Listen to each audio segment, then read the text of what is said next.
Okay, welcome back to the channel. So I haven't been doing much this last week. I've been busy with the relative that came up from North Carolina for a few days, and I'm having work done in the house. They just finished up today. So I've been kind of spending the last few days just kind of doing some cleaning of the parts. You see I got the swing arm. I kind of cleaned that up. I'm waiting for some chrome paint to come in because I'm just going to sand this and spray chrome paint over it. I'm not going to replace this whole swing arm because of this, because this is kind of an expensive swing arm. We're going to put this in today. I've got to clean out these bearings. The bearings look like they're okay, but I'm going to clean them out. We're going to repack them. I did paint the frame, so the frame's all been painted. I'm waiting for a tool right now to come in to get these cups off. I cannot get them off. I spent probably a half an hour with a drift and a hammer trying to pound these out, and they would not come out. So I'm waiting for a tool to come in to take those out, and then we can get the new cups in with new bearings on this. The rear wheel is done over here. We got the new tire on it. I've got a new brake rotor, and we've got the new sprocket for the chain. Now I did clean these up. I ordered some new rotors for the front brake. Now, and for whatever reason, they sent me 11.5 rotors, and these are 10s. Now, the 11.5 rotors were like, I don't know, 40 bucks a piece. The 10-inch rotors, for some reason, are like well over 100. I don't really know why. And I asked them that, and they said, well, there's a limited production of 10s, but it shouldn't really make a difference. They're all made the same way. So I cleaned these up. They came out pretty good, actually. They were all pretty much dirty and grungy, and I'm probably going to do a little bit more polishing on them. I did get some gray, I don't remember what you call it, but I got some gray, heavier stuff in red to polish these up. So we're going to be hopefully putting those on. I got actually these are the bearings for the front wheel. They came out pretty good. I just got to repack those, and we can take the front wheel down, get the new tire on that. You got to have everything on. You should have everything on the tire when you have it balanced. Whatever's going to be on it with the bearings, the rotors, you want to have the tire balanced with all that stuff on it, because if you have it balanced after the fact, it could throw the balance off of the tire. So we'll get those installed today. I won't get the tire mounted, obviously, because I don't have the cups, but we're going to get the swing arm mounted today.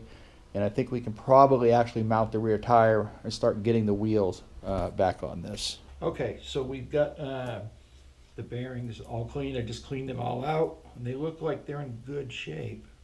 So we'll pack these things. Okay, so I'm going to be packing these bearings the old-fashioned way, where you just put a glob in your hand and just take the bearing and move it around and get it in both sides, the groove in there. I do have a bearing packer that I bought, but I think those bearing packers are made for bigger type bearings, because I tried it on these small bearings for the bikes, and it doesn't work very well. And you have to fill that whole bearing packer up with basically a half container of grease. I still have it, but I just found it's a lot easier and quicker to do it this way. It's the way I've always done it, but I figured I'd try something new. When I did the FLH, I bought the bearing packer, but I never really liked it. So what I'm doing now is I'm taking some grease and put it on the inside of the race there, so when the bearing sits in it, it's not going to be sitting on a dry race. And yeah, we'll put some on both sides, but I'm only going to do one side at a time right now. So what I'm doing now is putting a light film of grease around the seal, the bearing seal there, oil seal, grease seal, whatever. Makes it slide in a lot easier. The seals on the swing arms slide in much better than the wheels. You don't really need a whole lot of force, and you can basically do it with a soft mallet.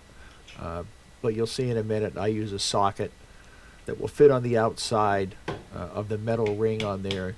Just tap it a little bit to get it started, and then you can take this socket and seat it in there good. So the swing arm doesn't have any spacer inside it like the axles do. So there's basically just a pivot bolt that goes through the swing arm. You can see I'm just hitting it lightly with the socket just to seat it in the swing arm. There is a spacer that goes inside that seal, and you can see I'm putting it in there now. That's the only spacer that's on the swing arm. And then we can just flip it over and just repeat the same thing, put a little bit of grease on the inside for the race. Now there is a grease fitting on there to fill that up with grease, but I don't really feel the need. I've never done that. It just seems like it's a lot of wasted grease. You need a grease gun to fill it, but I don't really see the point in it, because you're going to see in a few minutes that I'm going to be using some anti-seize on that pivot bolt. And now we'll do the same thing. We'll pound that seal in with the socket. You don't really need to, because it goes flush against the outside of the swing arm, but makes it easier to seat a little bit better. You get more of a uniform seating on that seal.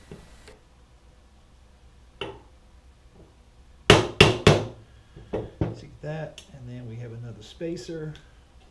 So now I'm going to put some anti-seize on the pivot bolt, and then we can put the pivot bolt in the swing arm. And now I can position the swing arm up into the frame there, and we'll slide the pivot bolt in. But I kind of made a mistake here because I forgot to put the locking washer tab. There's a locking washer that goes on the end of that bolt that hooks into the frame, and then you bend the ears over so that bolt won't back out. For whatever reason, I threw the original one away. I think it was all mangled when I took the original one out, and I forgot to order another one, and you'll see here in a minute how I remember it once I almost get the thing tightened up. So I have to kind of untighten it. I didn't take it out yet because I had to get out of the shop and order the bolt, the washer. Okay, so we got the wheel. This is the front wheel all cleaned up. We're going to basically be doing the same thing bearing wise with this that we did with the swing arm. Now I have to wait to do this, to put the tire on the swing arm, because I need that locking washer that goes on there. I forgot that I didn't have it. I actually probably tossed the old one out, but so we'll put some new bearings in here, and then we'll put the rotors on.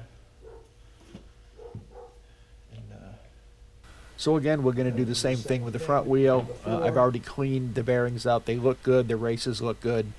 So I'm just going to repack these bearings. You have to do one side with the seal because this front wheel actually has a spacer in it. So you have to keep the bearing in place with the seal. If you try to just do the bearing, it would fall out when you flipped it over. But I'm going to pack it the same way that I packed the swing arm and the rear wheel, and we'll just continue on with that.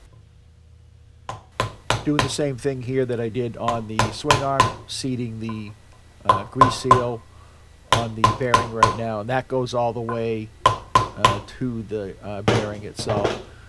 There is no clip or anything on the outside. There is a spacer that goes on the outside of that. So before I put the bearing in place on the other side, you can see I'm greasing up the spacer that goes in there, and that just kind of sits in there. And I'll grease up the race like I did the other one, and we'll slip the bearing in and then finish up with the grease seal. Okay, so when I got this bike, right now I'm trying to figure out what's going on with one of the bolt holes that's there. It was missing one when I picked the bike up, and I figured it just fell out. And what it looks like is that they helicoiled it bigger than the fasteners that go in there. So the new set of fasteners that I got, it's only going to be 4 on that wheel because the hole is bigger than the fasteners. So not sure what I'm going to do. It is only on a brake rotor, so it's not that critical. If it was on the sprocket, the chain sprocket, I'd probably worry about it. I am going to blue Loctite all these fasteners in the for the brake rotors, and I'll see if I can find something that fits flush against the rotor that's a bigger size bolt. Let me get the rotor. All right, so here's one of the rotors that's going on, and these are flush mounted hex bolts. They fit flush right up against the rotor, so they don't stick out at all. And we'll do both sides. I'm not going to show you a video of me screwing stuff in, but we're going to do both sides of those.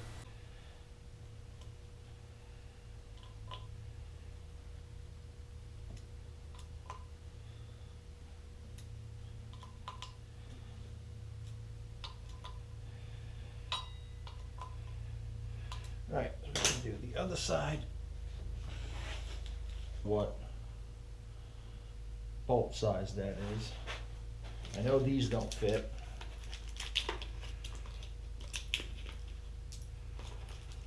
So I think I'm going to get probably a new set of wheels, new set of rims anyway, next year. So hopefully this is just going to be a temporary thing.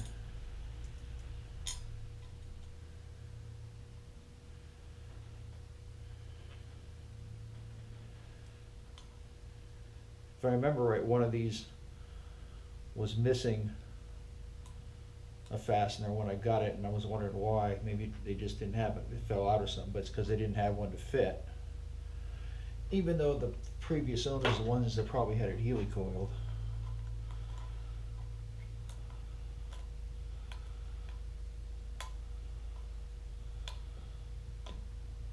Okay, that's going to wrap it up for this video. Thanks for watching, and I'll see you in the next video.